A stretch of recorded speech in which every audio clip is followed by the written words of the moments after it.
Who am I? My name is Julia. I live in Leipzig and I'm organized in the SDS and also in Die Linke in Leipzig. And my relation to Palestine is that I'm not at all an expert. Like, before I went to Palestine this summer, I read a lot of books. I tried to understand the history. I read books about the Nakba. I read books about the system today. And I have wonderful comrades who told me about the situation today. I have Jewish and Palestine comrades I discussed with the last years. But I went there and I had a lot of questions, and still I do have them, and I'm sure that here are a lot of people who know a lot of things much better than me. So my presentation will be about my experiences as a German left-wing person who went there and who tried to understand the situation. And so I'm very happy if we have the time to discuss afterwards, and I'm very happy that you are here because, of course, I'm like a German person who saw for the first time, I must say, like that kind of violence and such a world where military violence and occupation is the reality. So for me, it was, of course, in a specific way very touching because I live here in Berlin or in Leipzig since all my life. So this is kind of the perspective, and I won't explain you everything about the history or something. I want to show you how it felt for me, and I also try to do this presentation now maybe in other contexts in Germany because I hope that it's kind of a good opener to show how the reality is also, because of course we need to try it from all the ways, no? From Palestinian voices in the first, from Jewish voices maybe in the second, and then maybe also from people like me who went there because they are interested and they are internationalists. So, Ramzi will try to push forward my presentation. Let's see if it works. So why did I travel to Palestine? I actually followed Kerem Schamberger's call to visit Palestine and to come to this Fida'a festival, which is a town in Palestine in the West Bank. And he said, let's go there as an internationalist delegation. And I think 50 or 60 people from Germany, Italy, Denmark said, okay, we're in, we are going to go. And for me, it was kind of a good moment because I thought, okay, alone, I don't know how I would travel to the West Bank, no, to see it. So we went as internationalists and wanted to see the world there. And the occasion of the travel was the annual youth festival of the PPP, so the Palestinian People Party, in Fida'a. And they do every year a festival where teenagers from West Bank come together, and also from the 48 region, like from Israel. How all the Palestinians I met said it's the 48 area, no? The parts of Palestine who were during the Nakba who became Israel. So this is when I say 48, I mean what we call here Israel. We went to this festival, and before we did kind of a tour to important places to understand the region a bit. The first night we came from the airport and went directly to Jaffa, Nazareth. This is still in the 48 area. And from that point, like, we did a day trip to Malul. And I will focus a bit on that. Then we went to Bethlehem and Jerusalem, and I will not talk a lot about those cities. I will more talk about Al-Khalil, here called Hebron. Al-Khalil, maybe you already heard about it. People say this is when you want to see how apartheid is, kind of in a very concentrated nutshell way. Then you go to Hebron, and this is how it really was. Like, this was the day when I was kind of knocked out. I didn't really know how to go on the travel. Then we went to the Fida'a festival, and there this will be the third focus, no? Malul, Al-Khalil, and Fida'a, because there we went on a demonstration, and all my good comrades, especially Palestinian comrades here, said if you go to Palestine, you don't go on a demonstration, okay? And like we went, and now I know why they said maybe don't go. But I think it was a good experience. I will focus a bit on that day, which was also quite tough. And then only that you know, and if you have more questions, we went again to Bethlehem and Jerusalem, to Ramallah, and then back to the comrades in Jaffa and back home. So yeah, this is only that you know a bit how geographically what we did. Okay, so some words about the entry. You can, there you can see a bit the map. I won't say a lot more. Maybe this is West Bank, no? Here, like this, and here you have Israel. We have already been told about the racist entry regime and was really crazy. Like we came to the airport and we were waiting for everyone till all of the group got in. And we waited for hours because there was one black woman in our group and one Kurdish comrade. And we waited and waited and waited. And those were exactly the two persons who just didn't come. Like we waited and no, you don't know what they are doing. They couldn't really write us what was happening. And we were waiting for those two people. And the one black comrade, I don't know, maybe you already heard her story because she already wrote about it. Also, when she had to go out again of Israel, they would interview her for hours and they would send her to Paris because she couldn't get her flight. So she was in the end in Paris with her passport, without her phone, without her luggage. She had nothing and would sit there, would have to go to the embassy. And in the end, we tried from here, from Germany, to help her get out and get back to Germany. And it was like, okay, you really see if you have a Palestinian name, if you have an Arabic name, I suppose, if you have the wrong stamps on your passport, if you are black, if you are like, everyone had really, really big problems and was not us. It was really like racial profiling, but in a way that I never felt it before, no? And it was even worse than what we were told before. And of course, for them, it was really, terrible. So the thing is, I think you get in, like not everyone, as you probably know, but you get in if you have I don't know how you say it in English, but if you're allowed to go in, then it's possible, but they can let you sit there for hours and hours and hours, and especially probably as a woman or of course as Palestinian, it's just, I think it's the worst hours you can have. After that, we went to Jaffa, to Nazareth, and now you can, like it's up there. Ramzi, I think you can go on. And we were welcomed by the young comrades from the PPP.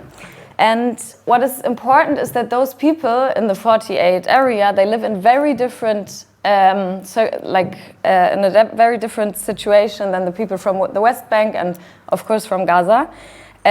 So they have had the Israeli passport, they can travel, they can go to the sea. And all the people from the West Bank we met, there were a lot of people who said, I have never been to the sea, I was not allowed to go, or now I'm 35, now I have the permission to go for 1 day or 1 month or 3 months. Like for me, it was very difficult to understand how those permissions are given. But they are a bit more free now. It seems the situation seems very difficult. So we were welcomed with food and singing, and I just want to show you one video, which is the next one, to see how, like for me as a German left, no, I always sit and talk, and it's quite boring. My Italian boyfriend always said, "Oh my goodness, no, like I understand why in Germany the left is so terrible because you only sit. It's so fucking boring." So we were welcomed like this.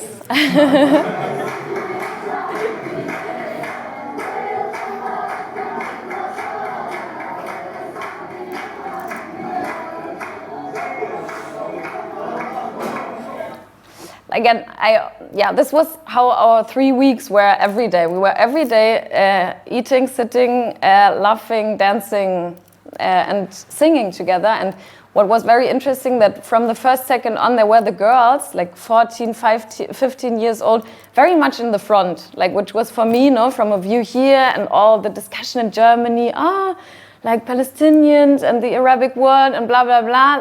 All the anti-Deutsche things you have in your mind maybe was like, okay, it's 14-year-old girls telling the boys what to do, singing, playing instruments, and yeah, it was a very wonderful start. And the people there, as I just said, they have very different problems than the people in the West Bank. So the first trip we did was to Malul.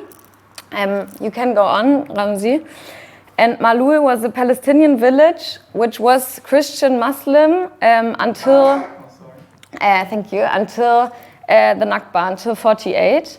And there this village was captured by the Israeli army and the houses were destroyed. And they went with us there and you could really see they go often, like they wanted to show us the place, other people were there.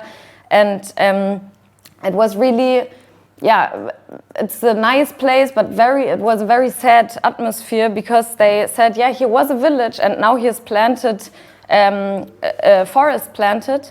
And I think it was there are also ecological problems because often I think they planted like European forest, no? So they say the ecosystem often is destroyed because it doesn't work like this, that you just plant the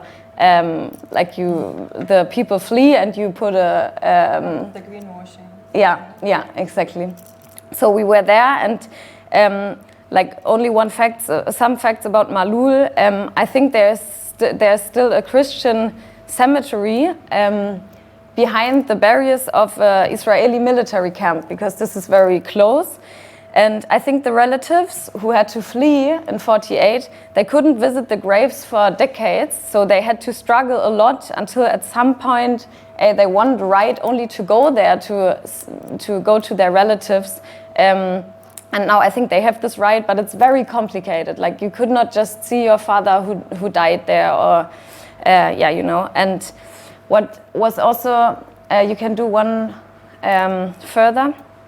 There you can see the houses. You cannot see a lot of them. Some are still there, and they could rebuild some of the Gebetshäuser, which were there, but not everything. And a friend of mine asked a jogger, so here were Christians and Muslims living, and two joggers who came there were like, no, here were only Jews, always. Like this was their answer.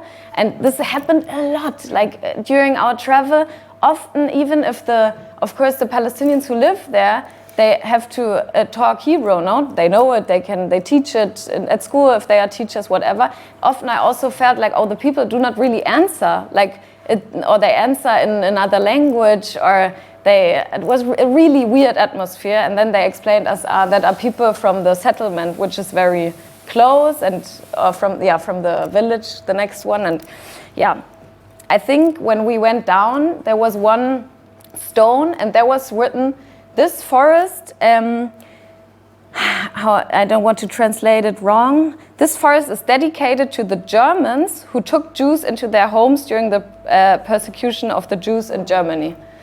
And I read this was my first or second day in this country. And like we as Germans, we stood there and was really like the anti-Deutsche, I understood how it works, no? You stand here, people flee, now there is this stone and it's Geschichtsrevisionismus, but in a way I couldn't, maybe you can, if I don't know the words. Yeah, it was, thank you. Yeah, that was a shock. Okay, I don't have too much time, so we continued in Jerusalem and Bethlehem. Ramzi, maybe you can show the map. Yeah, so we came from here, Jaffa. Yeah, it's Nazareth, yeah. And then we went here to Bethlehem and Jerusalem. And maybe only, when I stood in front of that wall, I don't want to talk too much about it because I think maybe that's what a lot of you also know. But again, I think this was the first moment when I walked around there a bit alone and I was crying. It was really one of those moments. And me, also this is very weird. As a German, you stand there and cry because of the situation. Of course, you don't want to cry and it feels very wrong. But to stand in front of that wall and to understand that, this wall means, what I found really crazy means that your daily life, only going to work, going to your grandfathers, going to your friend, whatever. It means hours and hours and hours of traffic jam, of time at a checkpoint, of gas, of ecological crazy bad consequences. Like, yeah, it's of course very terrible to stand in front of it. But I want to explain you more about the situation in Al-Khalil, Hebron. And yeah, we slept near Bethlehem in a desert camp, that you can see a bit how it looks there, how the nature is. And yeah, then we went to Al-Khalil here. And okay, I need to explain you a bit about the system in Al-Khalil. As I already said, it's the place where you can really see, I mean, apartheid, it's all of it, but there it's really concentrated in a very, very small place, like space. And Hebron, Al-Khalil is divided into H1 and H2. You can see it on the left. And H1 is 80% of the city and under Palestinian government, and H2 is only 20% and under Israeli control. And if I got it right, then this division was actually not part of the Oslo Agreement, no, but Israel did not dismantle its settlements, so the settlements were still there. And this is why in the mid-90s, Hebron was divided into two parts. And I think the Palestinian government, it will be much more complicated, no, but I think they said, okay, let's do it because we got 80% and they only 20, so we will agree to this deal. I'd like to add something. Please. Like this division in Hebron happened in 1994, I think, when Baruch Goldstein entered the Ibrahimi Mosque and killed a lot of people while praying. So they put some measures in place at the time, and the measures are still there till today after that massacre. Yeah, this is when like people were prevented from entering Shuhada Street, and Hebron was just like destroyed. Yeah. Yeah, maybe you also read the news the last days, no? At the moment, it's a massacre. It's crazy what happens there at the moment. Like, it's only 20% H2, but it's 20% where the mosque is, where the central streets are. It's like the heart of the city, no? And like this makes the life for people who are there or to go to the mosque, it's very, very difficult. And people who live there in H2, they live under military law. And I could go there, this is already like the craziest part, no? I can go there with my German passport and just visit the city, and all the people who live in H1, when I got it right, they cannot just go. Maybe they can go one day because they got the permit, but actually you cannot just go there, and they really lost their old city for the most of the people there. And one more number, like there live 100,000 of people in Al-Khalil, and there are only 400 to 800 settlers in H2, and I think something about 3,000 IDF soldiers. So it's really like a military part of the city, really a little amount of settlers, but Palestinians, like they have weapons, they have all the power, and the other peoples they live there, they have their shops, but of course there are no tourists. Like it's kind of a ghost city. So you must imagine that every walk for Palestinians in H2, even if it's their normal city where they live, their street, it's actually very violent. Like you have to go permanently through checkpoints. You are filmed, and they told me you are known. Like if you live there, you don't need to film the people actually, because it's a very small territory, and they film you all the time. They also know you at the checkpoints, which is really crazy. When you see the soldiers, they were kind of talking to the Palestinian youth, like, I don't know, kind of, I know you, what are you doing here? Don't play here today, are not allowed to play on that street, go on that street or whatever. But of course they stand there every day during their, it's like their job, no, to stay there as a soldier, but the kids play on that street, and it's a terrible atmosphere. So one more fact is that the children from age 2, because they only live there under military law, they have to go to age 1 to school, for example. And they told us, yeah, you're in Germany, you see the pictures of children throwing stones. Yeah, I will tell you when they throw stones. It's when in the morning the soldiers say, today this checkpoint is closed, you cannot go. Then the children stand there for 20 minutes, for 1 hour, for 1.5 hours before they go back home and not go to school. And of course, in those moments, there will be others, no? People throw stones because of their fucking life conditions. But of course, in those moments, this is what then here is called Nahost conflict, because there's a conflict in between someone who says, okay, this checkpoint is closed, and others who, for example, cannot go to school. And you feel it, like you feel it from the first second on. Ramzi, you can do the next photo. One thing which is very impressive, what Palestinians will show you, is, for example, that street. This is, I think this is the old Gold Street, no? What you also meant? Yeah, the old town. Yeah. Where settlers throw garbage. Exactly. Yeah. Like the settlers live in this first etage, and they throw, in the whole city, they throw their rubbish down to earth. And there are like pampers, there are chairs, there's plastic, it's terrible. And this is the old street where the Palestinians who live, you can do one photo and the next. Here you can see, this is what we just saw here. And there, on the other side of the street, there live Palestinians. So this is what they look to, no?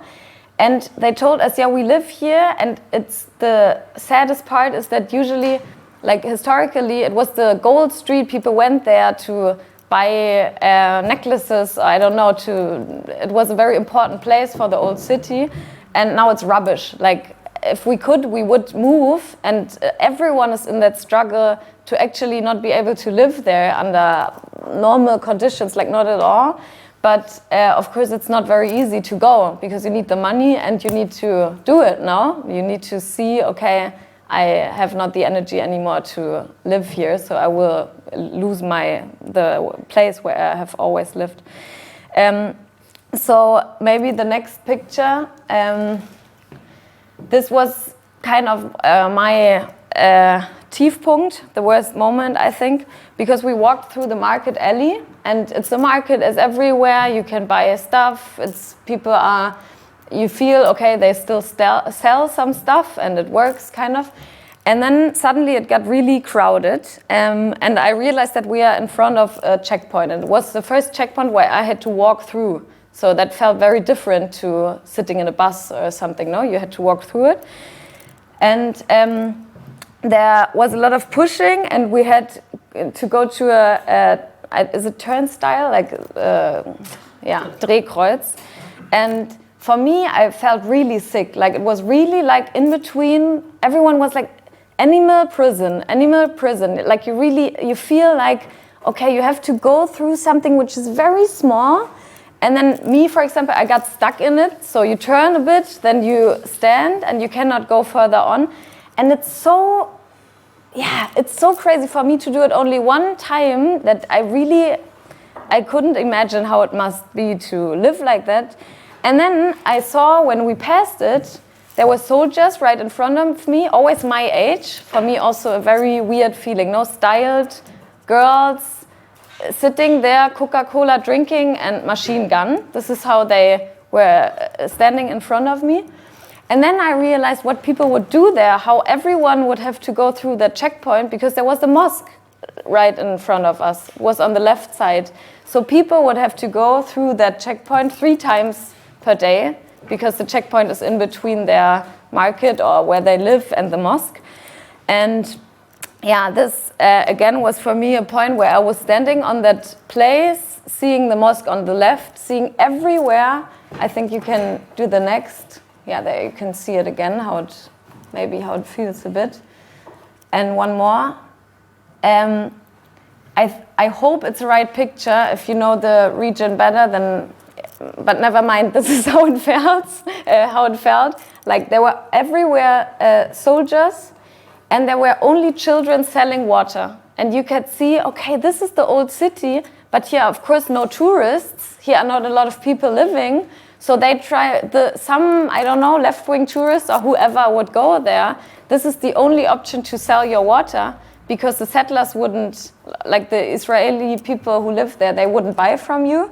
So the children live in between selling water, and everywhere, like hundreds of soldiers, only around one little square. And like, yeah, again, this was a moment when I looked in the eyes of the soldiers, which were my age, I was again starting to cry, like, of course, trying not to let it see anyone, because you feel so wrong, no? People live there, and me standing there so emotionally. And it was the moment when a lot of children came and said to my boyfriend, who spoke a bit Arabic, like, what's her problem? Why is she crying? And blah, blah, blah.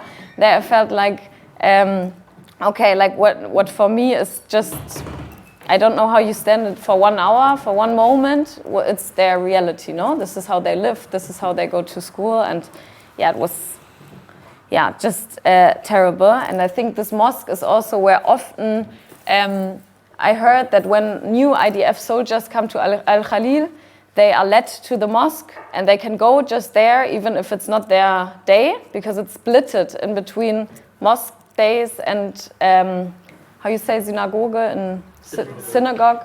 And when they come, they just go, and they go always with their shoes, no? So people somehow try to put stuff on the ground so that they don't go into the mosque with their shoes. And yeah, like it's very, very, very terrible. And one last fact, what is very problematic, probably also in those days, in H2, because you are not real citizen, you live under military law, you cannot just call the ambulance which for the Israelis, no? You cannot use it. So you actually need to use the ambulance from H1, which is behind the checkpoints and stuff. So, and I think one more problem is you need to call the IDF, this is the system, and they would call the ambulance from H1. So I think it's about 5 or 6 people, a line of 5 or 6 people till you get ambulance to your H2 surrounding, no? So I think in case of pregnant women, heart attacks, violent actions, everything what also happens at the moment, people sometimes just die because the ambulance couldn't come through, no? Couldn't come through the checkpoint, or like, yeah. I think you probably got a bit of feeling for this is a place where you can just not imagine how your daily life should be possible.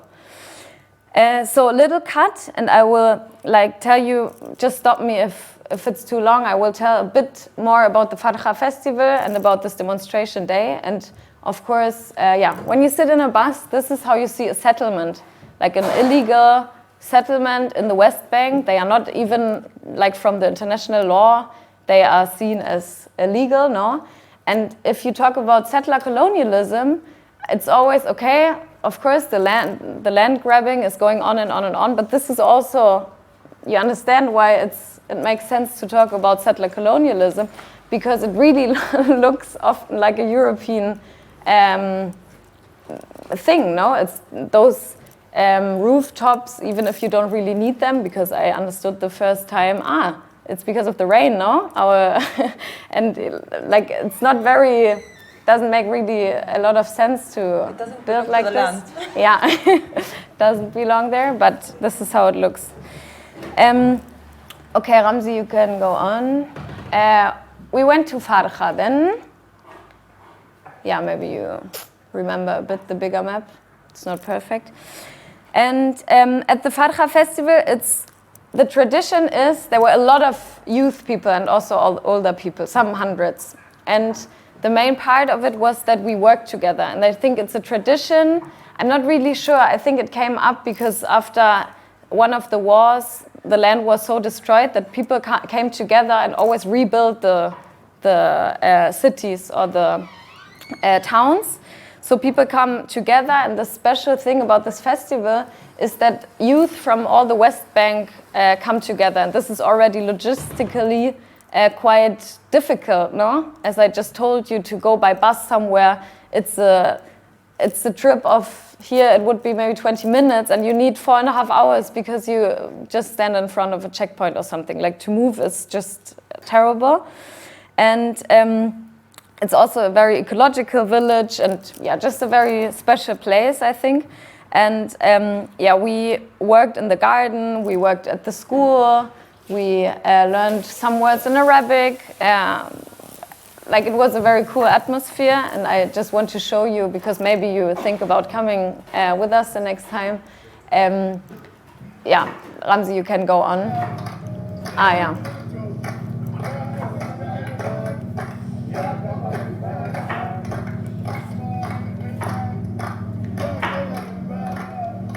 And also, again, for me, interesting, there were a lot of girls working with us.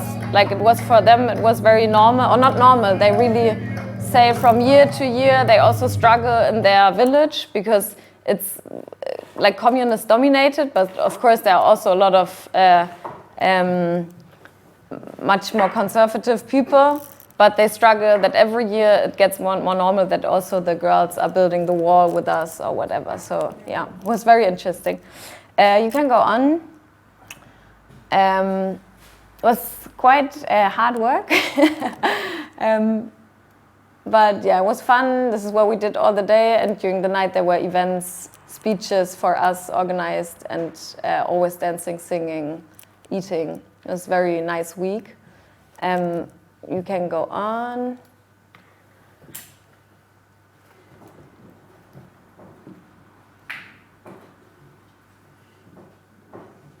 Yeah, this was like the practical part of all of our visit.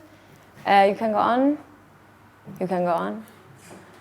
Yeah, presentations on us were like, for example, on the feminist movement in Palestine, or how the conditions in the prisons are, and like we just got some impressions on the political life in Palestine. Okay, and then maybe my last bigger chapter was our visit at the PPP in Beit Dajan. And we went there also to, like, it was funny because we came there with 50 people maybe, with the internationals mainly.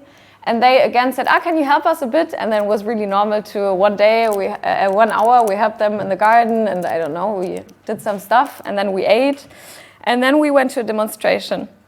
And the reason for the demonstration, you can go on, was that there is one settler very close to this village who is steadily expanding his land. Like, the whole time it's about a bit more here, a bit more there, and the people in the village, they feel it already, no? They lose parts of their land, of their fields and everything.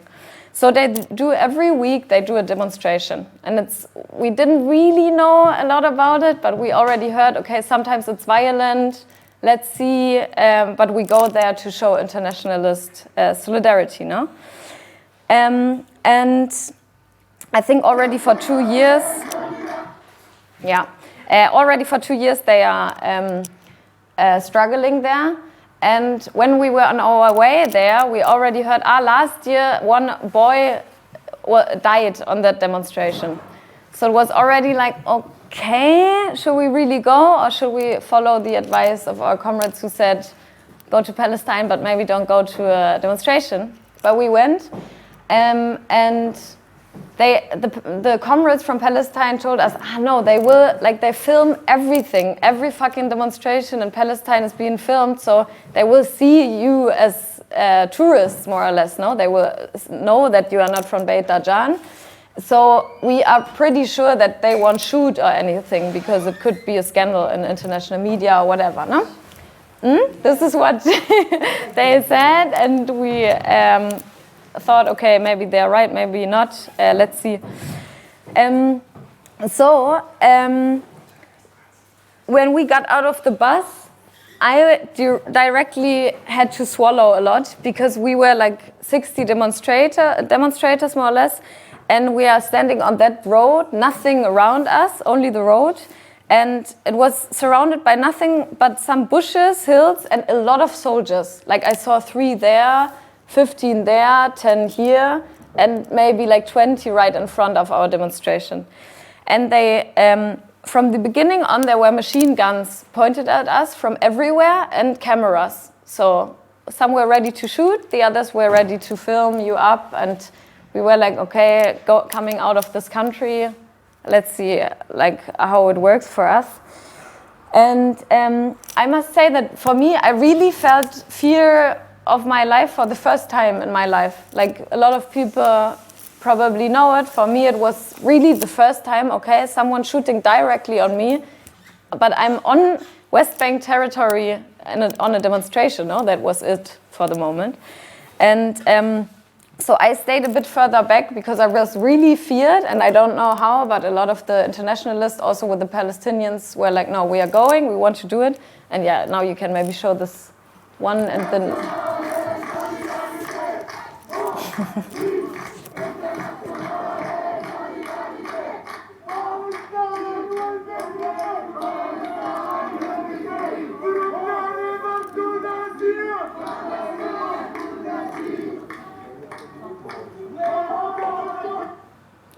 And you can go one, yeah.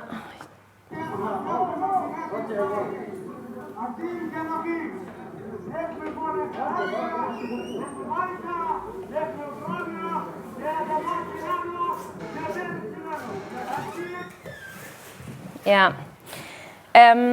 Yeah, so and then suddenly, yeah, this was one of the older comrades from the village, and yeah, for me it was very impressive that so many people from the beginning on said, okay, we will sit there, we will struggle, we will do this demonstration, even if if you are so close to all the soldiers and so on. And suddenly I heard from the back, I heard shots, and everyone was running, and me too, I had to run because there was a lot of tear gas and rubber bullets, no? And people were running, and for me, like my knees were shaking, that I already, and some of the children also, because some of them were really small, they fell down, and there were a lot of injured people after this demonstration. And yeah, I don't know, I showed one other videos, there are also shoots, I don't know if anyone don't want to see it, maybe, yeah, I don't know, we can wait for a second, but yeah, otherwise you can start.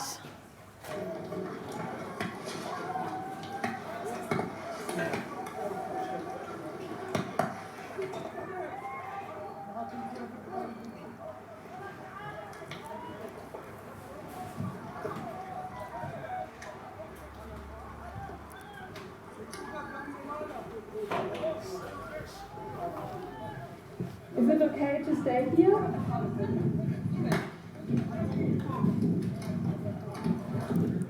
Yeah, the girl who's speaking is one of our delegation now. She was standing next to the press people, asking them if it's okay. And they, I think in that moment, they said, no, run. Now it's over here. And yeah, another comrade did this picture from a bit more where I stood. And like for me, which was very crazy, is that I looked and a lot of people were running to the ambulance car, which we brought from the village. And everyone was standing around it because one was injured. And in that moment, they started to shoot again. Like they shot into the crowd already standing there. And yeah, like, of course, for a lot of us, it was the first time, such a tough repression and such an atmosphere on a demonstration. And I was in the back, so I kind of received those who have been caught, and everyone was crying because of the tear gas. And I remember one man, I gave him water, which some of the Italian people who also know very good all the tear gas thing, they prepared kind of water with magnesium.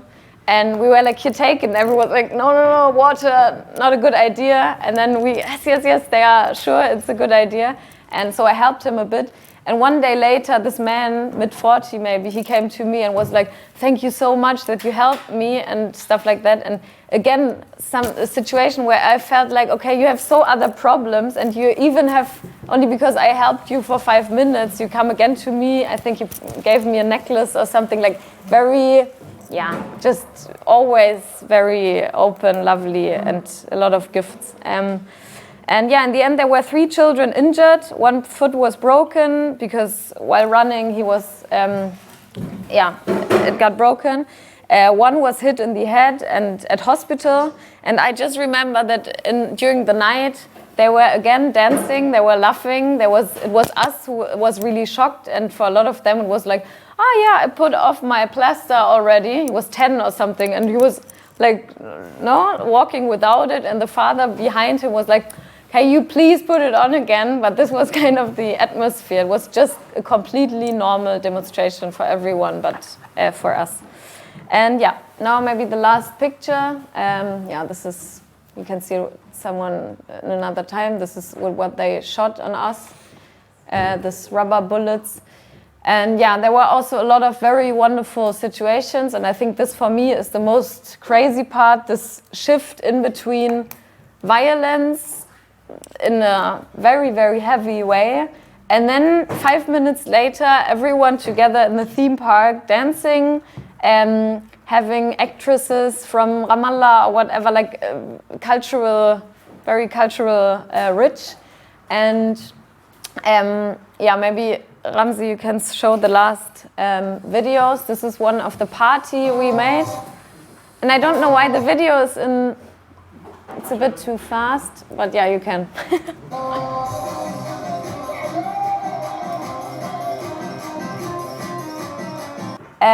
This was then the last evening on our on the festival, and I think some hours ago we heard of the attacks on Gaza in, when was it, August? Yeah, I think in August we were there, and it was really like clear to them. They directly put this letters on the on this building, and yeah, there was kind of a little yeah, I don't know how I would say it. But yes, thank you. And yeah, again, there was a lot of dancing and party, and I think, yeah, just for me, this switch in between violence, checkpoints, occupation, and then this open, yeah, open heart also against us, and this party thing, and this, I don't know, kind of a trance and everything together to probably also survive this situation. This was for me, both parts of it were very, very impressive and, yeah, terrible and wonderful kind of in the same way. And yeah, I think I will finish by this, and I am very interested in what you have to say. I think there's maybe one more, yeah, one more picture. Yeah. Thank you so much.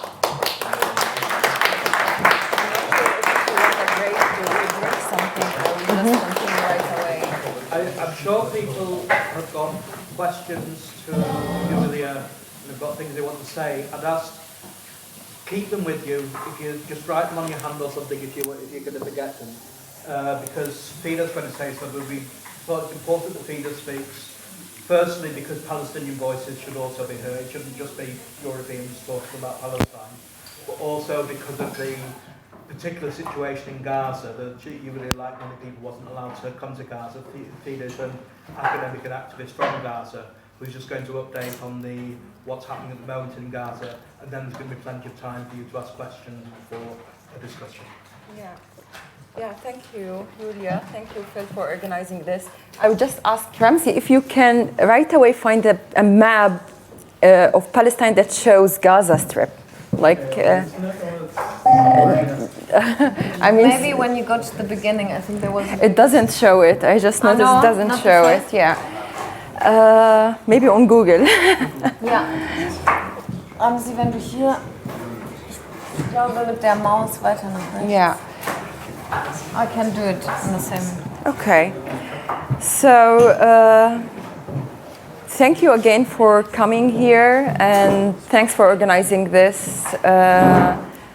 Among the madness that it's happening here, not giving Palestinians the space to talk about Palestine. It's, I don't know what's going on exactly here. Or how to name it, but I think it's racism, what's happening here.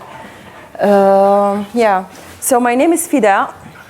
I come from Gaza, from Gaza Strip. I'm born in Iraq, My mom is from Haifa, which is from the 48, as Yulia said. Her parents fled to Iraq during the Nakba. My parents met there.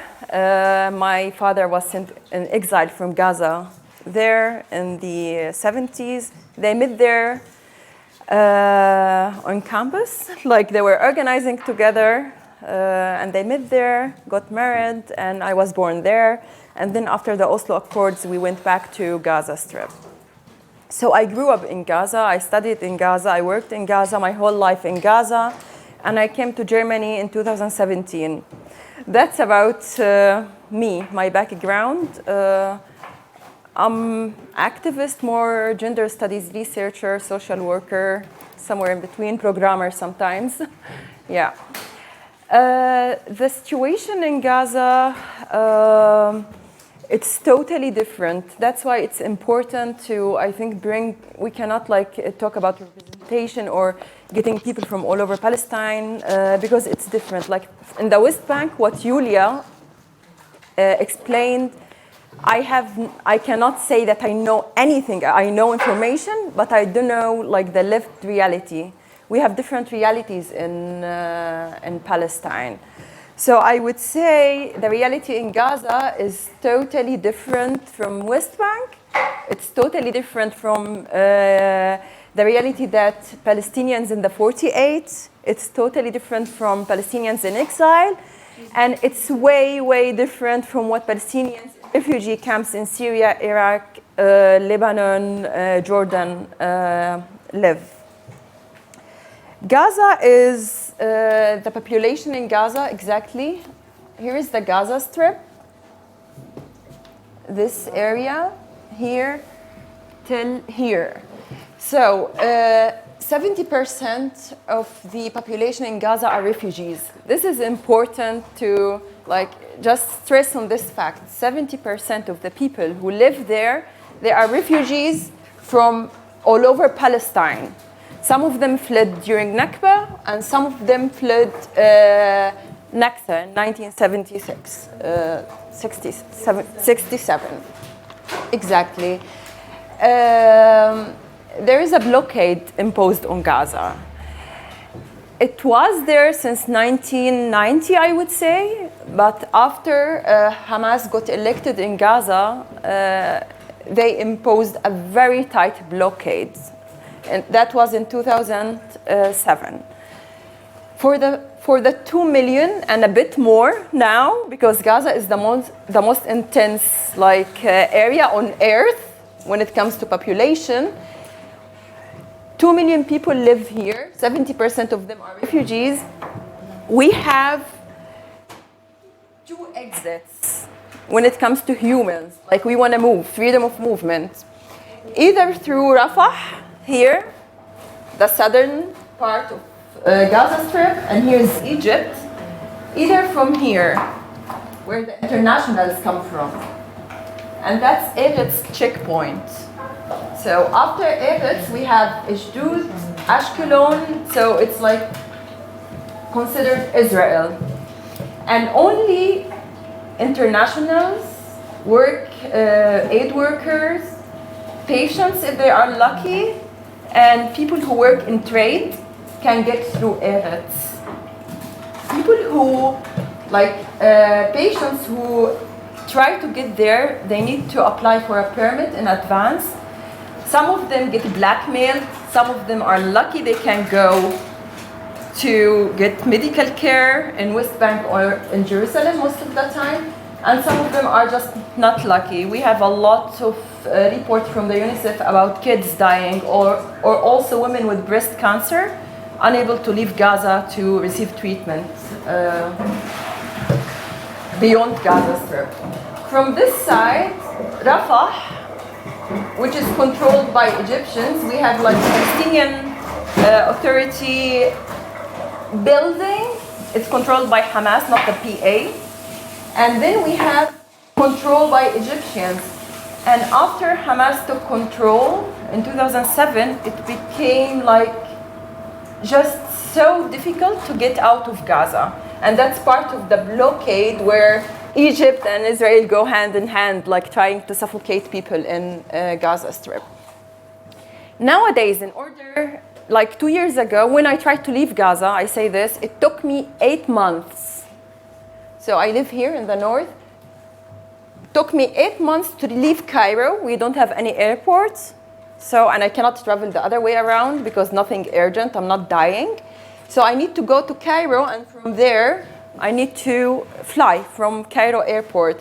It took me 8 months that I put my name on a list, and then I paid around 2,000 euros, something like that, as a bribe. And that's something that a lot of people, 90% of people do it.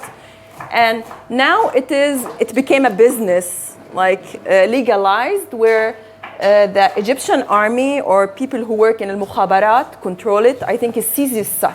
Sisi's son is the head of this business, and people from Gaza need to pay money to get out, unless it's really urgent or, yeah. And you need to apply 4 weeks beforehand, like before, and then if you are lucky, you get it, and then you need to travel 48 hours, which usually takes 13 hours by car. After you leave here to reach Cairo, it takes around 48 hours now. A lot of military checkpoints, Egyptians in Sinai, and they just like search everything, sometimes steal things, sometimes humiliate people, sometimes at one time, like I saw an Egyptian soldier inside Rafah checkpoint, like ripping papers from a cancer patient, a woman who was trying to leave the Gaza Strip. So it's also important to talk how Egypt is complicit in what people in Gaza are suffering from. Since 2007,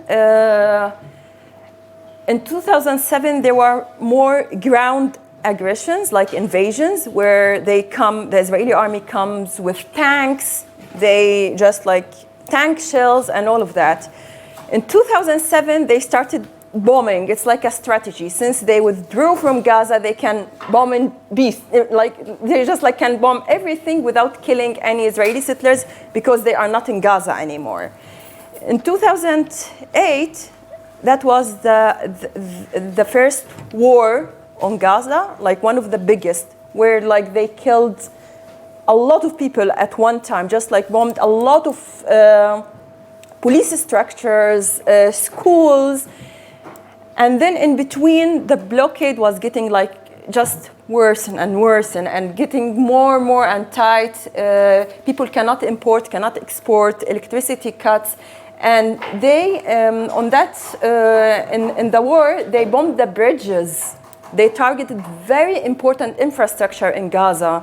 And till today, the infrastructure is not like back to what it used to be, not even normal, just back to what it used to be.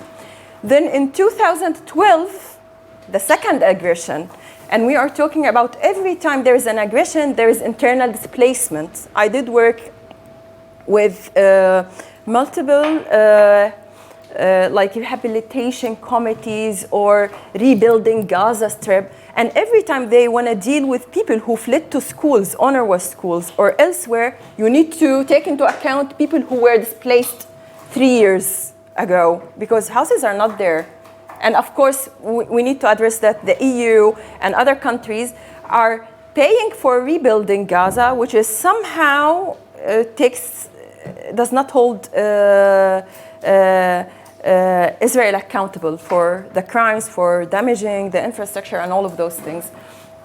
Then after 2012, the worst war in Gaza, I'm not sure if I can compare, 2014, where they killed around 2,300 people in Gaza Strip. And they bombed a lot of houses, a lot of schools.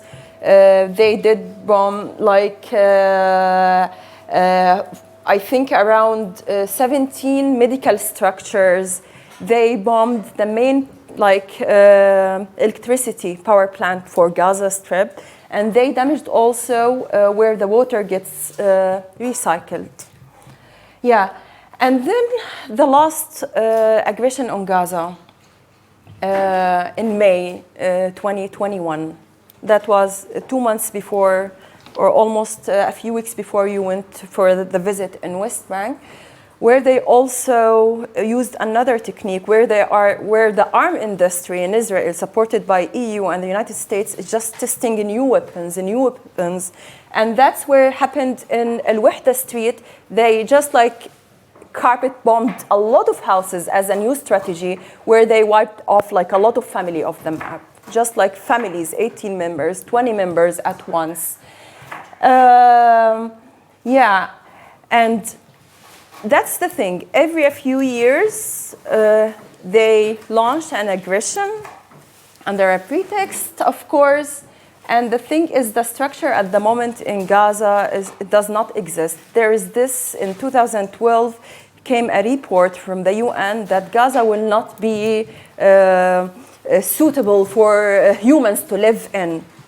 That was like 11, 12 years ago. And I say it has always been like that, and it's getting worse. It's just getting worse. But for some reason, people are they are in a survival mode the whole time.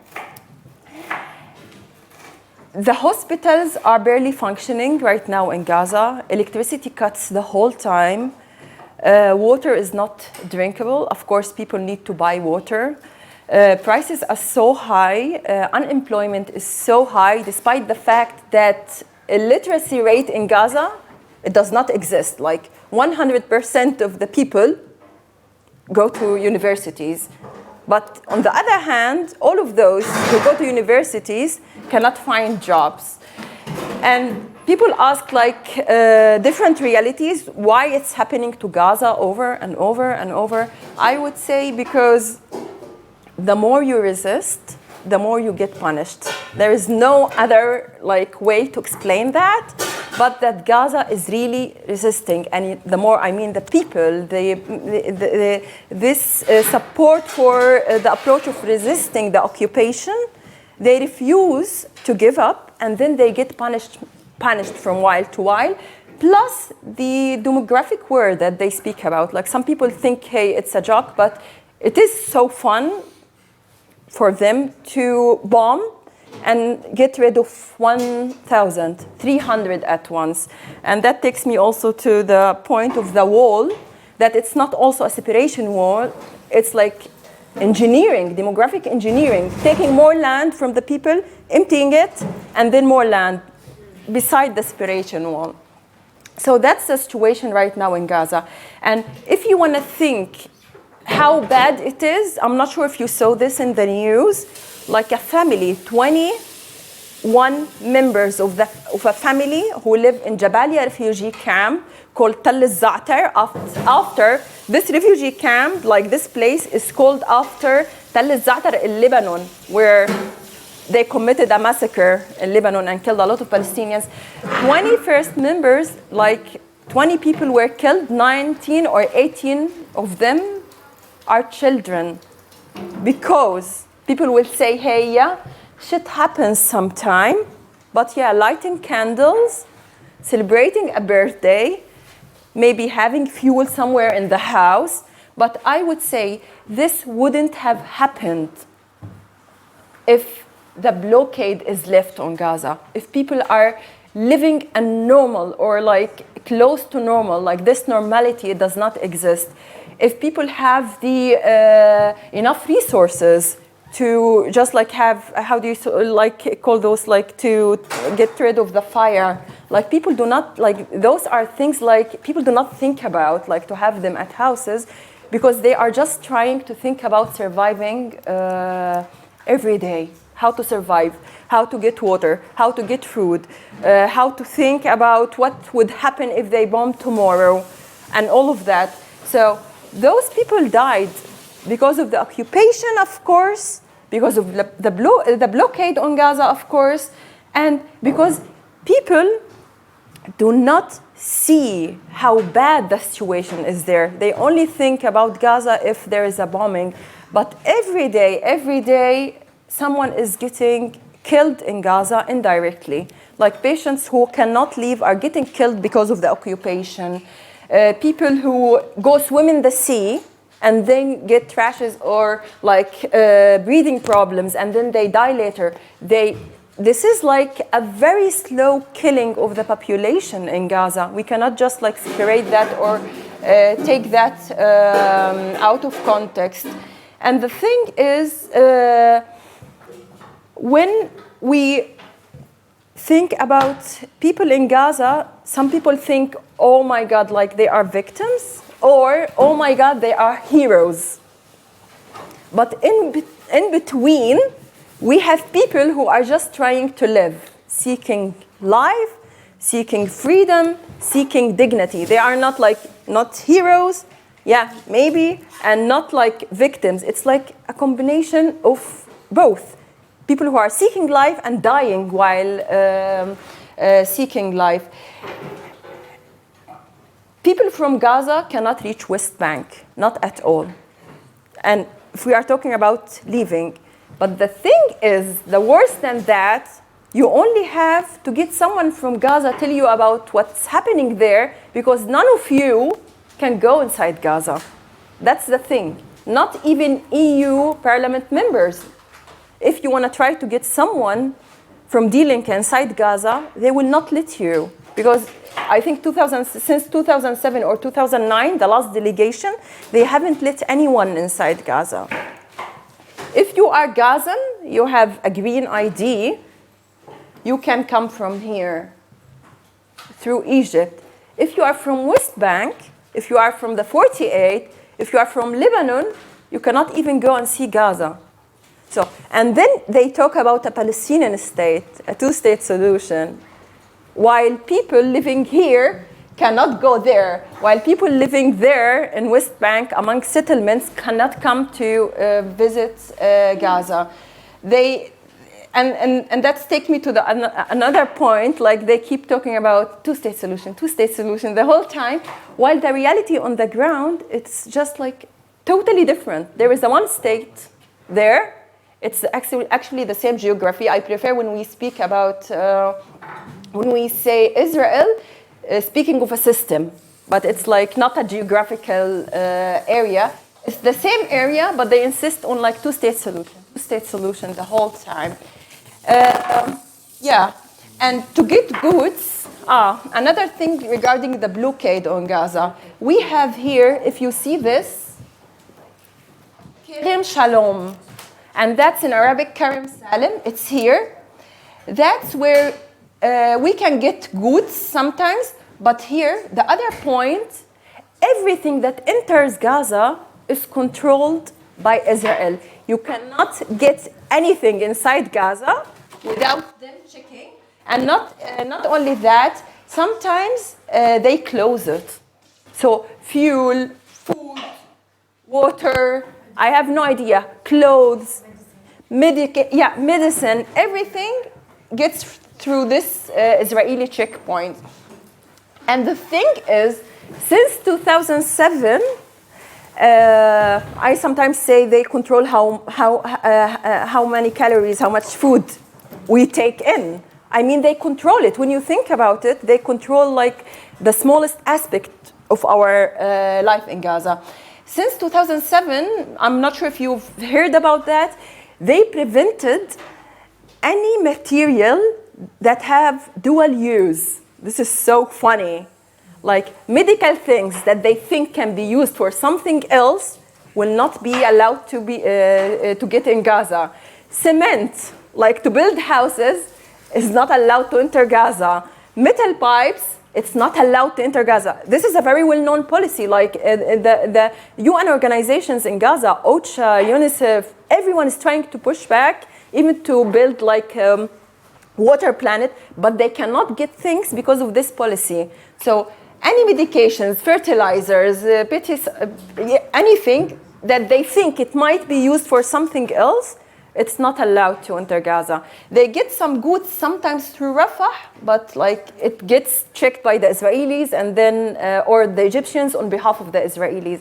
But the minimum does not exist in Gaza. Like the things to have a good infrastructure, to live a life that is close to normality, it's not even possible in Gaza. That's why I always say, if you want to see Gaza like doing a little bit better, you need to ask for lifting the blockade on Gaza.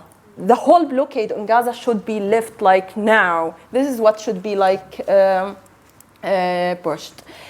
Another aspect of the blockade and the aggressions from while to while, of course, the medical equipments are very rare in Gaza. The medical services are like very primitive in Gaza. The environmental situation in Gaza is disastrous. We have a lot of like cancer rates are just like spiking so high in Gaza, and we cannot think of that every time after an aggression there's a lot of miscarriages. After it ends, a lot of miscarriages, a lot of breast cancer cases, leukemia, poisoning, a lot of diseases are coming after each aggression. And because we do not know what they are using and testing in Gaza.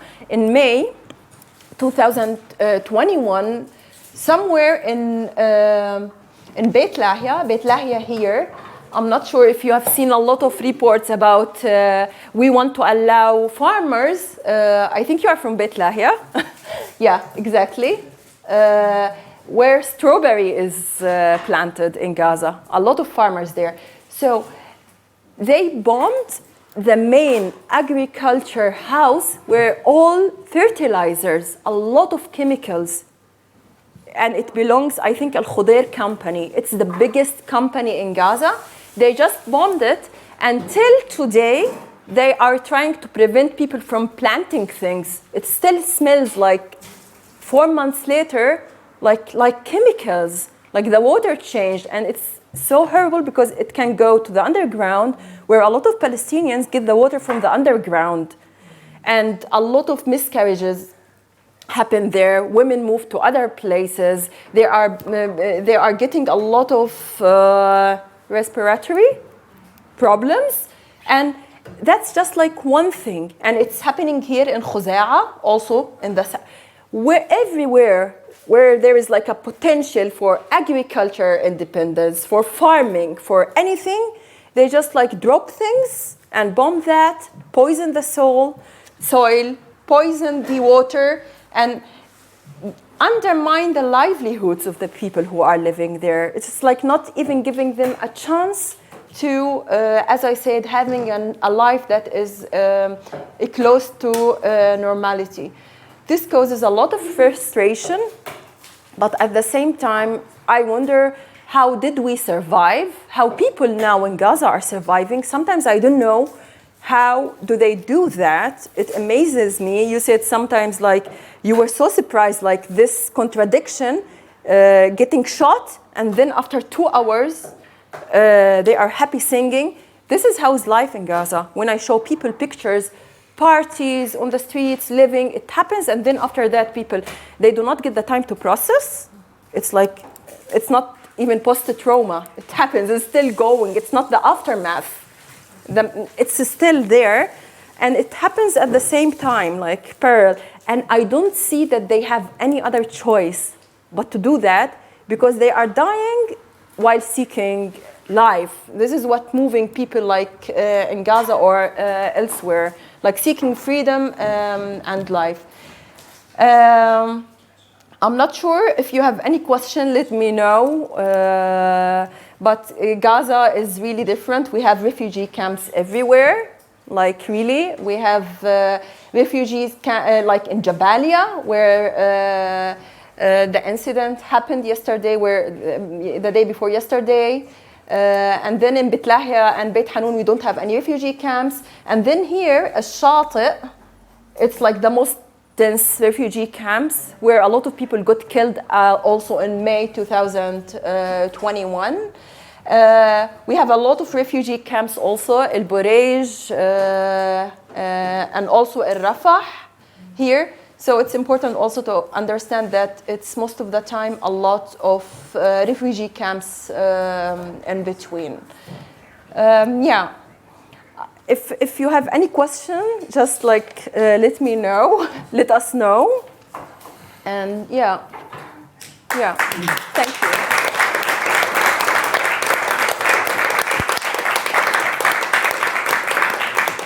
Yeah. Many thanks, Fida'a. Yes, now it's your turn. I'd suggest that at first, if anyone's got any questions for Julia and Fida'a, then make them now, and then people can make their own personal statements. And the way we'll do it, if you're going to say something, please use these mics because we're filming. But Tommy, you'll keep the cameras will stay forward, so we will be recording your voice but not your face. So anyone who has worried about repercussions, please feel free to say something. If anyone wants to say something, just put your hand up and I'll hand over. There's one here, and one here. While we're doing this, while we're asking questions, I'll pass around a list where you can leave your email address. If you want to know more about the Linke Internationals who organise this, if you want to know more about events like this, if you want to know about the Left Berlin web, newsletter which you send out with other people, please leave your email address and you can... So I was wondering, how come is it that the sea is so toxic that you can't swim in Gaza Strip? Maybe we'll take 3 questions and then... Thank you. A quick question about how is the pandemic the COVID pandemic in Gaza? I remember the beginning, it was really horrifying and scary. Now with a little bit of hindsight, could you tell us how it went? What about medication and vaccines, etc.? Thank you. Hello. Is it even working or not? Okay. It's just going to the... Not working here, but it's working. Okay. First of all, thank you very much, Fida'a, for this presentation, and Julia for your presentation. Both presentations have been quite overwhelming, right? And I have 2 questions, one to Fida'a and one to Julia. Fida'a, do you think that still in this situation, as you have described the Gaza Strip and the West Bank, and there is no communication is possible. So in these circumstances, what do the Palestinian people still think about the two-state solution, right? Or they think that it is not possible? What is the general opinion in public? And my question to Julia is, could you also come in contact to Israeli leftist organization there? So how was their response and how far they are active in the politics? Thank you. Okay, so maybe you can answer those questions and then people can think. Yeah. Okay. Maybe we go one round. Yeah. I don't think I need it. Okay. So I go to the first question regarding the sea. It is so bad. The municipalities always, like the whole time, put green, red, very red, orange, don't go, swim there. But then after each aggression, we see pictures coming out from Gaza, just thousands of people swimming in the sea with horses and families just having fun there because there is no other place to go to but the sea. But why is it so toxic? Because the sewage water, we don't have a system because of the infrastructure. It is so polluted that the only time Israel thought about, hey, we need to do something, because the water goes all the way, it does not only affect Gazans, like they will get just like pee and sewage water up there when they thinking about settlers there. So we don't have like a functioning sewage system. So it all goes to the sea. And that's really dangerous, and that's where the international organizations in Gaza are trying to do something to have infrastructure to deal with the sewage water. But it's really almost impossible to get it done because of the blockade and this dual-use policy that prevents them of getting the right equipment to, I don't know, sanitize water? I don't know the right term. Yeah, that's the cause. Regarding the pandemic, I remember when first the pandemic broke, like people, Gaza is the safest place on earth, it's under blockade, they are not gonna get corona. And it was like really, I don't know how did I feel like about that. It's not the safest, and then just after 1 month, just one case got inside, and it's like everywhere in Gaza. No vaccinations. Like the international organization tried to get a lot of vaccinations inside Gaza, But of course, a lot of people died because it did not help the pandemic so fast.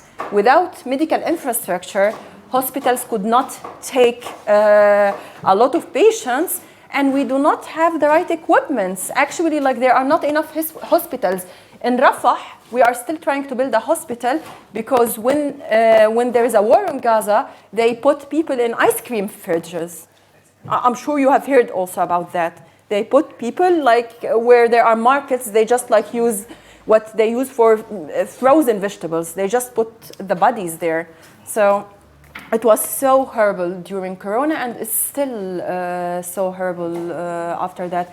I mean, it just exacerbates what is already there, like the dire situation there. It gets worse. Like it's always like the worst for the people who are living dire conditions, under dire conditions. Yeah, now your question. Actually, I haven't seen any Palestinian recently, not my generation, not the younger generation, who is like, yeah, I want the two-state solution. It does not exist on the ground. It just like exists, and the PA, German foreign policy, Europeans, they're just like, we tell them it's dead. No, we're gonna do CPR. It does not exist. Like this two-state solution is dead now. It was born dead, because the reality on the ground does not allow that. We have one state now controlled by Israel. Some people call apartheid state. I would go more apartheid in the 48, but settler colonialism in the rest of Palestine. So people are, of course, opposing the two-state solution. It cannot be not the mentality, the ideology of settler colonialism does not allow that. It's about expansion, taking more land, emptying the land from the people, and it's about race too. So even actually the PA was always like so generous, take more land, more solution, two-state solution. We can sign that. We will do whatever you want. But on the other side, because the concept of settler colonialism that is being implemented in Palestine does not allow that. That's a dream. But I don't know why politicians, like, because they have interest, economic and other interests, they are just like two-state solution. But in the coming few years, they will see by themselves that no one is supporting that, and it doesn't work. It doesn't work. Yeah. Julia? Yeah, my answer is very short. I've been in Israel 2 times on my way to Jaffa, and on my way back from Jaffa to Tel Aviv. And I think we decided before that it won't be mentally very possible to spend some nights in Tel Aviv or something, after you saw the living conditions in the West Bank. So yeah, I didn't. I have contact in Leipzig, for example, to people who lived in Jerusalem or in Tel Aviv, and who are now back to Germany or came to Germany because they don't want to live as leftists in Israel. This is the closest contact I have. But I think I would have to do kind of another travel, to say, okay, now I want to see life in Israel, how people live here. But coming from the West Bank, going there, and sleeping in a hostel in Tel Aviv, I think it would have been very tough, so we didn't do it. I haven't picked on the question, actually. What was it exactly? If we talk The question was if the party with Julia had met any Israeli organisations. Okay. Okay. Israeli. Yeah. Okay. There's someone here. Again, we'll do this round again of questions, and then after this round, people can say something a bit longer.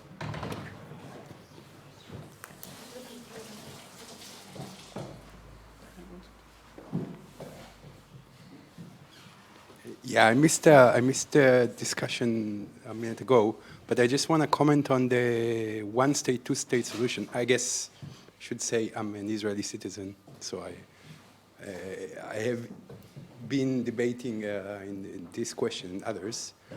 I think all of this discussion assumes or need to assume overthrowing the Zionist regime. The Israeli government will never allow either one-state or two-state solution. So the real question is how to overthrow Zionism. And, and for that, I think the settler colonial structure is really dictating a regional struggle rather than a focused Palestinian struggle, because the Palestinians are not part of the Israeli labor power. So, okay, but that's a long discussion. Yes. Can you answer us about if there is an Israeli left? If there is. I guess I would count as such. I live in Berlin now, but it's a. Yeah, but there is anti-Zionist leftists and Yeah, I mean. labor, they call themselves leftists. There is in the Israeli political scene, there is what is called the Zionist left. It's a paradoxical term. There is also anti-Zionist left, mostly supported by Palestinians of the 48, but also, Party. sorry? The Communist Party. And others. And there are, I guess, a few thousands of Jewish citizens who do support an anti-Zionist agenda. Okay, I have two more people with questions. Everyone else has a question, put your hand up, and then we'll go back to Yulia and Fida'a, and then if people want to make longer contributions, then they can after this round. My question is, I don't know if I got you right, but you said that you don't know the reality of what Julia was telling about the left, or the left reality. Does that mean that there is no such left organization in Gaza? Lived. Yeah. The lived reality, not the left, but yeah, I mean, because of the geographical disconnection, sometimes people think of Gaza as a movie on the screen. It's really hard to say that, but I believe only people who live there know exactly what is it like to be there. And I think this would apply same to refugees in Lebanon. It's totally different. Or the situation in Hebron.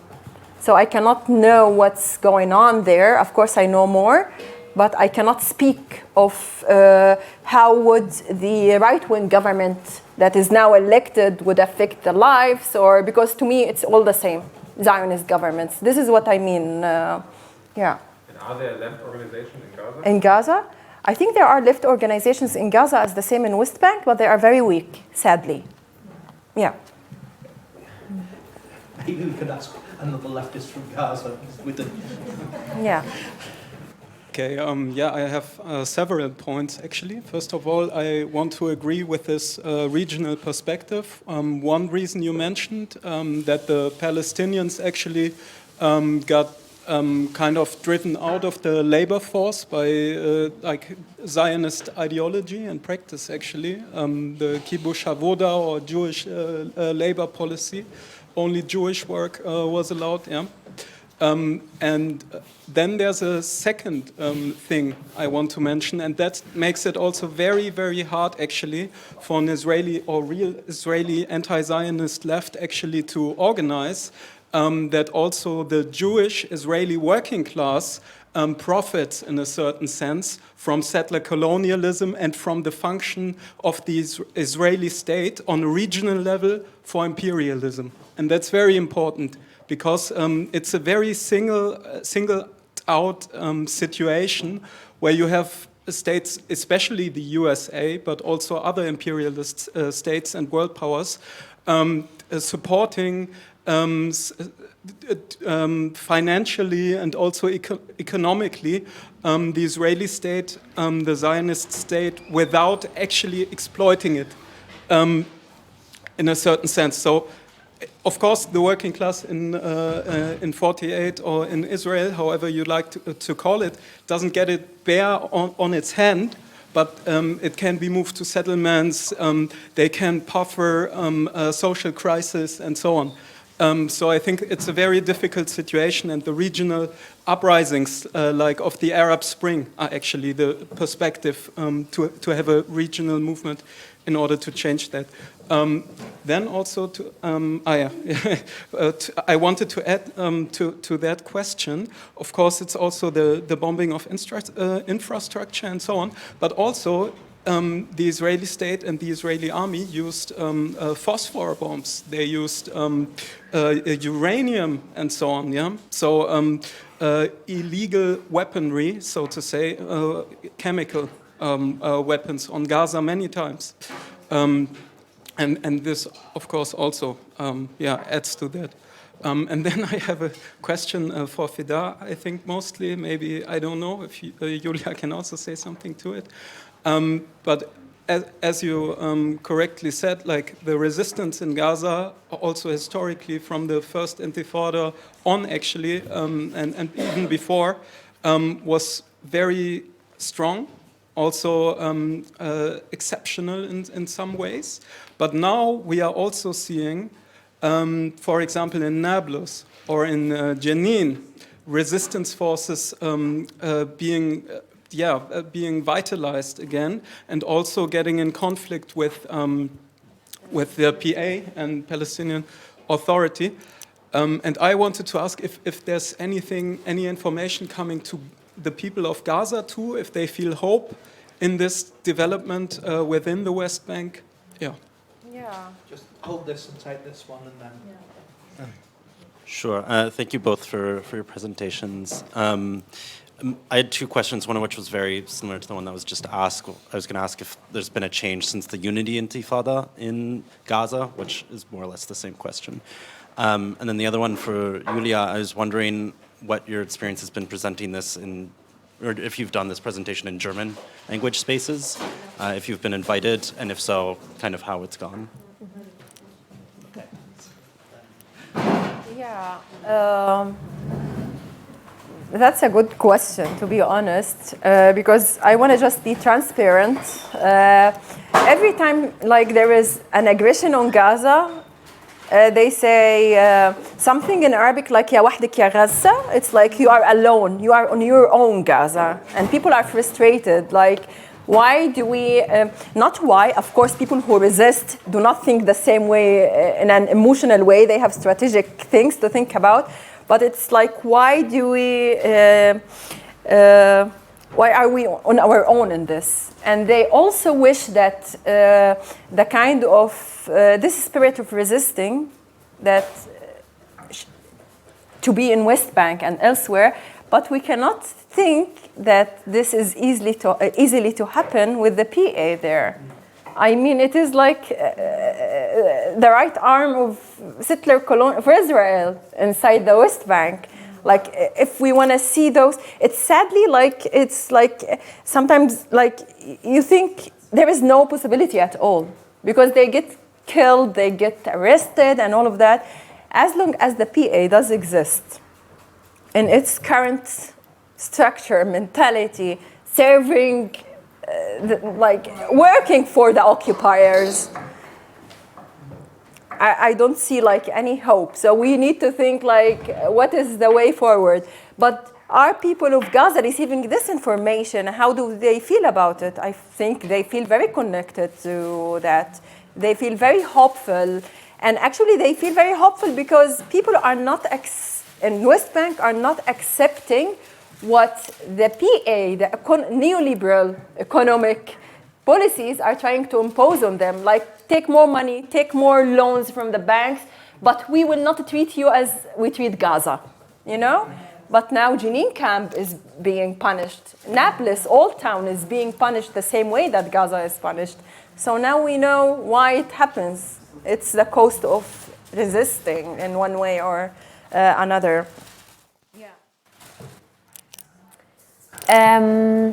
Yeah, to the question if this was, if I did the presentation before, it was actually the first time in this way, and this was also kind of tactical to start slow, because Phil told me it would be a nice atmosphere here, and yeah, so I started here, but we plan to do something in Leipzig, but I think, like, just to let you know how we try to do it, because in Leipzig it would be very difficult if we would open it, so I think we will do it with Palestinian comrades, with Jewish Israeli comrades who have an initiative which is called YIT. I don't know if you know it. Okay, so I think, and with Kurdish comrades, so I think we will try to do it kind of with our people, and maybe then open it and see if we can do something on university or something. But yeah, I think this is kind of the struggle here in Germany, no? To see how we can step by step, kind of get into new spaces. And I think at least in Leipzig, maybe that's also interesting for you because the situation was terrible, no? But now I think a bit since, like with Fridays for Future, kind of a bit more like colonialism being discussed, no? And with Black Lives Matter and with more like the left a bit more being interested in also other struggles and other people than our topics here. I think it changes a bit, so step by step we maybe can, I think the question is if we are together with internationalists or international people or not, no? Only with the German left it will be very difficult. We're also trying to organise a meeting in German in Berlin. The original idea was that Julie would come over and do one meeting in English, one meeting in German. Strangely, the German left is a bit slower on this than the internationalists, but we hope in the new year there'll be a meeting in German. Because to be honest, it's the Germans who need to hear this, not the... there's two more people who signal. We've got a fair bit of time to talk still, so don't just feel the need to do questions. You can say what you like. If people do need to go early, I said, well, there is going to be food afterwards. At the food, we're collecting for money for the legal costs for the people who were arrested in Berlin on the demonstration on Nakba Day, 17th of May. So if you do have to go early, it would be very nice if you could leave some money to help cover their legal costs. If not, please feel free to stay and eat with us. Yeah, thank you all, Phil and Julia and Fida'a, for this talk, because I feel like it's really very needed in Germany. And I want to continue what you started, Julia, about this bringing the Palestinian, to talk about Palestine in Germany. I find it so weird. I've been living here since 5 years now, and it's really, I never felt like this. I've been living under occupation in the West Bank for a long time, all my life, and I find it ironic that where I feel in a way I can talk to Israeli soldiers what I want. Okay, I can be arrested or I can be shot, but I will never be called anti-Semite. So it's like, and here in Germany, I feel I have to, in a way, censor myself how I talk about Palestine. I feel actually like I'm oppressed in this way, and it's really a very strange feeling.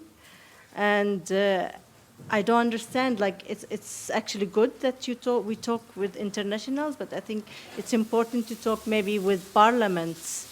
And in the same time, I've been talking with many people about this. Like some people think that even people in the parliament, they know. But there is no will. The political will is not there. And also, it's so strange, like this topic talking about Israel in Germany. It's not only censored, it's like they do not dare to go there. They really feel it's a taboo topic that they cannot go, especially if they want to make a political career. And this is actually the question, is like, how can we break the cycle of this taboo, which is Palestinians on the other end are double oppressed in Germany. So, yeah, I don't know if it's a question or a comment. My question kind of connects to that. It's to Julia. There was this very strong reaction after your delegation in, I think, like started from Anti-Deutsche, and then it went on to conservative media and even conservative politicians talking about or Whoa. Being like super pissed.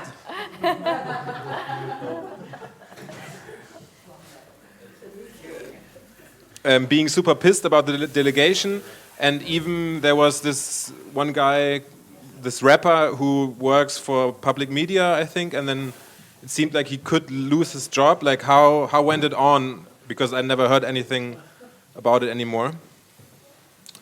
So there's no one waiting to say something, so maybe you can directly. Yeah. Yeah, so with this rapper thing, it surprised me a lot because it was the same move how it always works, no? The Anti-Deutsche saw us on the demonstration. Probably someone sent a little Twitter tweet or email to the Bild. Or I don't know how it works, but in the end, the Bild said, Israel Hasser demonstrating, blah, blah, blah. You know that stuff? And yeah, somehow he didn't lose his job. And my only, I don't know, I think there are people in the room who know it, yeah, probably you, for example, who know much better how those things work. But my only explanation is that it was more important, I don't know if I can say it like this, but to have a black person in the media and to say, like, in this children's show, yeah, we have him on the front line and we cannot fire him, like probably also for the state or for the television. It was a tactical question if the anti-Semitismus Keule is more important or if it's more important to hold him. But I don't know. Somehow he didn't lose his job, and I think probably if it would have been a Palestinian person, no, we know it from a lot of other stories, then for sure he would have been fired. But yeah, somehow it didn't work like this. And it's interesting because also, like, to you, I also feel like the situation is terrible. It's like, I mean, what you say is just, yeah, it's terrible. But I think there are some moves which, like, can give us a bit more space. What I just said in Leipzig, I think that really the situation changed a bit since there are those Jewish comrades here in Leipzig who say, we organized together with the Palestinian comrades the demonstration against the bombing of Gaza. And it changed, like, for example, our German leftist self-confidence so much, because now everyone who's coming and attacking my SDS 20-year-old comrades, you know, like, who would always have been thinking a lot, can I go to the demonstration or whatever, because the situation is so tough. Because of this one organization and Palestinian organization on the other hand, and them working together, it really changes the whole situation in the city a bit for me. And yeah, same here, no? Like, I really think we can do some, if we do it well, then spaces can be expanded, but still, of course, it's terrible. But for example, also our delegation, I really don't want to, yeah, like, I think it's not too important, but 50 Germans, no, coming back, and like me, I'm so much more self-confident because I know, okay, yeah, I could lose my job at university, or I could have a shitstorm on Twitter or whatever, but I'm so much more self-confident about talking, like what you just said. I know now what you're talking about a bit, no? And those words, settler colonialism or whatever, it's not, I don't have to think about it anymore if it's a right concept or not, because I saw how people lose their land every day. So yeah, maybe that's also not too bad. So we promised to finish this meeting sometime between 5 o'clock and 5:30. It's now 5 to 5. So if anyone still wants to say anything, put your hand up. If no one wants to say anything, we can. Okay, there's one there. There's two here. We'll take this and there's one there. We'll take this as the last round of contributions. Anyone who wants to say something, put your hand up now. Then I've got a couple of announcements, and then final words from Fida'a and Julia. And then if you want to stay for food, please stay for food. If you want to go home, please go home.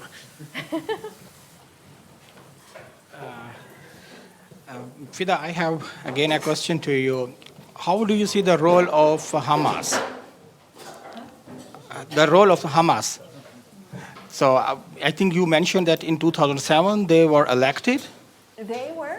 They were in 2006 or 2007. They Yeah, were yeah, elected. they were elected, yeah. Yeah, but why they could not repeat it again? So what Yeah. is the hindrance Yeah. on their democratic way?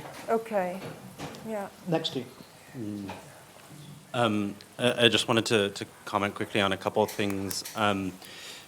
One, there is a new Jewish group that's being formed here in Germany, trying to kind of unite the very scattered bits of the Jewish left into something a bit more coherent that I think is also very much looking to kind of bring these conversations into German spaces and so on. So that's something that's in the process that I'm peripherally involved with, not in a central way by any means. And then also on the comment on speaking about Palestine here, I think Germany is definitely a special situation, but it's also not unique. Where I'm from in Canada, and this is part of the kind of settler colonial narrative of Canada, where it's very similar. It's very difficult to talk about Palestine. People do lose their jobs or get smeared in the right-wing media when they're university students, etc. And there's been quite a bit of research that I've been involved with there, documenting how these processes take place and the forms of racism that are a part of them as well. There's also a Palestinian legal group in Canada that's kind of started to define and figure out what anti-Palestinian racism is, what they call it is, how that manifests, what it looks like. And so I think that these kinds of resources and research are one of the steps that are towards combating it. I just had like a small question, kind of taking a step back, because when I think about how to change a narrative, especially in Germany, or kind of, change the narrative about this whole conflict in general, I think a huge part is testimonies like yours and just like spreading reliable and first-hand information. So maybe you've mentioned it before, I missed the first part of your Vortrag. But maybe you can talk a bit about how the news get out of Gaza, how easy or hard it is for journalists to get there, if that even works, and maybe also about humanitarian organizations, like what humanitarian organizations work on the ground, how do they get into there, Do you want to say something? Okay. Oh, did you want? No. Okay. There was someone here who signaled.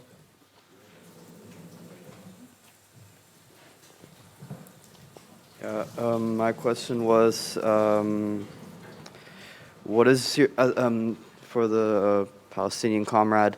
What is your opinion on the communist group Maki? Are they an ally or not? Also the Maki group. Here? No, I mean Maki in Israel. I've never heard of this group. The Communist Party. I mean, Matt's pen. The Israeli Communist Party. No, I think so, not yeah. the Matzben. Ally of the PPP in Israel. It's called the Israeli Communist Party. Is it inside the Knesset? Sorry? Is it inside the Knesset? Yeah, well, it's part of Jabra. So they go in. So they go in. Okay. Oh, I start by the last question. Wait, just check if there's anyone else who wants to ask. No, then let me give two announcements and then final words from Fida'a and Julia. Firstly, this has been organised by the Linke International Group. We try and organise non-German leftists in Berlin so that people here can have an understanding of how German politics works, but also how the German left can understand that a quarter of the people who live in Berlin are not Germans, who have a different experiences, most particularly on things like Palestine. I would urge anyone who would say, well, what can we do? Then please come together with us, and we're trying to shift the discussion in Germany, however slowly, and so we do that. The second announcement, just about the leftberlin.com website, which we run with some other leftists in Berlin. To recommend two articles which came out this week. One is a translation of the article that Julia wrote about her trip for Kritika newspaper. We've published a translation into English for people who have a problem with German. And today, Heb Jamal, who I think is the leading Palestinian journalist in Germany, she writes regularly for the Israeli and Palestinian leftist press about what's happening in Germany.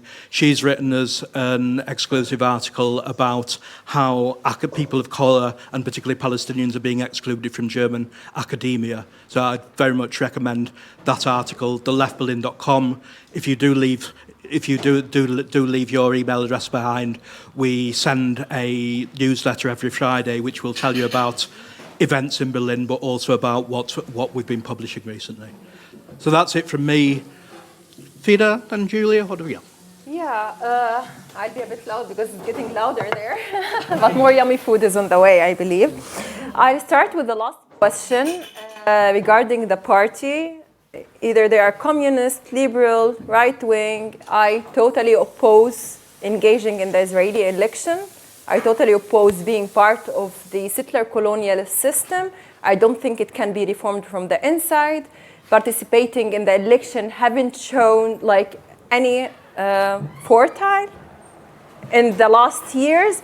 It's also getting worse for the Palestinians living in the 48. So I dislike them, least to say.